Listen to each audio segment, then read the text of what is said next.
BNP leader Rizvi Ahmed has called for a boycott of Indian products in protest against the desecration of the national flag of Bangladesh and the attack on the Assistant High Commission in Agartala. He made the appeal while addressing a function in front of National Press Club today.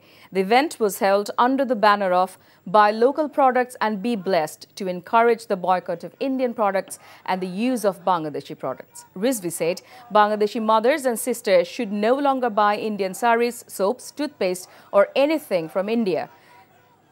Noting that Bangladesh is self-sufficient in onion production as well, he said, so they will not be dependent on India. They will boycott Indian products. At the function, Rizvi threw an Indian sari of his wife, which was set on fire amid anti-Indian slogans.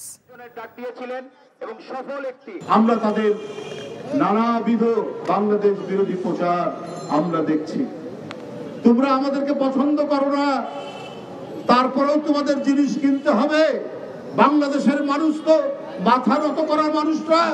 আমরা বাড়ির উঠোনের মধ্যে আমরা পেঁপে গাছ লাগাবো, আমরা পেঁয়াজ লাগাবো, তাও আমরা ওদের মুখাপেক্ষী হব না। আমরা ভারতীয় পণ্য বর্জন করব বন্ধুরা আমার।